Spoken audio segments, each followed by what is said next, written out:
Hola! Tudo bem? Kumusta mga Mary Kids? Welcome back to Talacast! Ang topic of the day is, OFW is a choice? May question mark siya kasi it's supposed to be like, OFW is a choice. Period. Pero kasi ginawa ko siyang question mark. Kasi lahat ba ng OFW may choice? Kaya kung ikaw ay OFW na nagbabalak maging isa, or just curious kung ano nga ba talaga ang OFW life, this episode is for you, and for me, and for everyone. Ready na ba kayo? Diba? Parang tanga lang, tawa ng tawa. So, I know maraming reasons kung bakit tayo nagiging OFW. Financial struggles, unang-una sa lahat, since kagaya mo, Pilipino din ako, nag-struggle tayo sa ating ekonomiya dyan sa Pinas, kagaya ng lack of opportunities or gusto nating maabot ang mga pangarap natin. Pero at the end of the day, pinili natin to eh. Ang pagiging OFW is not something na ginawa natin dahil trip lang natin or may gusto tayong patunayan. Well, meron akong kilala na may gusto silang patunayan kaya sila nag-OFW. Pero, hindi siya impulsive decision. Alam mo yon, it's a deliberate choice na minsan may kasamang sakripisyo. Iniwan natin ang mga pamilya natin, ang comfort ng buhay natin, ang pagkain ni mama. Lahat ng yan para magtrabaho tayo sa ibang bansa. Pero bakit? Kasi naniniwala tayo na may magandang maitutulong ito sa buhay natin at sa pamilya natin. Pero kahit choice ito, hindi ibig sabihin madali, di ba? Let me share you my story. Kagaya ng lahat ng OFW, isa ako sa mga hindi nabigyan ng magandang opportunities sa Pilipinas. Though, nung nag-sales kasi ako sa Pilipinas, para talagang medyo umangat ng very light ang aking pamumuhay. Kasi syempre, nakabili ako that time ng sasakyan sa tulong din naman ng pamilya ko, ng kapatid ko. But it's not enough. It's always not enough. Alam mo yung feeling na yon. Kaya, nung time na yun, desisyonan ko na nga na maging OFW at mga ibang bansa. Napakaswerte ko kasi nandun yung mother ng ex ko. Siya yung tumulong ng lahat ng expenses ko. At in return, binayaran ko din naman siya kasi nga, syempre, hindi naman lahat capable na tumulong.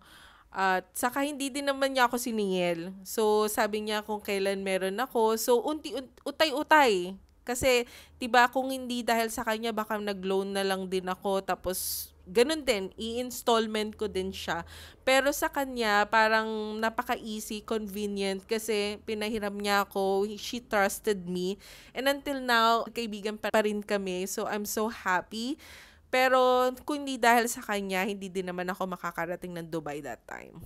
Pero, conflicted yung story kasi that time, pangalawang punta ko na sa Dubai noon. So, nung pangalawang punta ko na sa Dubai, yung first time, para shorten the story na lang, nung first time, pumunta ako doon, nagtrabaho din na sa OFW, tapos na homesick, ayun, umuwi. And then this time, hindi na ako na homesick. Kasi parang buo na yung loob ko, wala nang uwian to, ganun. So, para hindi ako malungkot, gumagawa ako noon ng list na parang maging motivated ako kung ano yung mga dapat kong i-achieve that year. That time, parang gustong-gusto ko talaga mag-drive. Since nagda-drive na naman ako sa Pinas noon, nag-apply ako ng driver's license sa Dubai, which is napakamahal. Nako, kung gusto nyong italakay natin yan, sabihin nyo lang sa akin down below sa comments. And most of all, mind over matter ako kasi talagang kung iisipin ko na ang lungkot, namimiss ko yung mama ko, parang ang lungkot, parang sobrang foreign ng lugar, wala na. Mahina ka na. So, kailangan lumaban ka. Kaya parang that time, parang sinabi ko na hindi talaga madaling maging OFW. Napakahirap. And then, sasabihin ko sa inyo kung paano ako nakapag-adjust. Talagang niyakap ko and in-embrace ko ang culture ng Dubai that time. Naggagala ako, kahit mag-isa lang sa mall.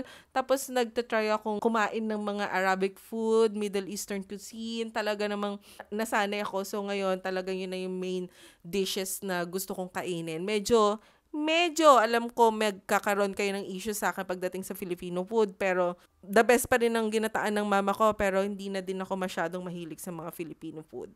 Alam ko medyo sad sa part na yon kasi talagang para lang makaahon ka sa ating pamumuhay, kailangan mo talaga mag-adapt ng panibagong culture, makilala ang ibang tao in a foreign country. So yun yung isa sa mga kapalit para maging OFW ka or para umangat ka sa buhay, makaangat-angat ng very light.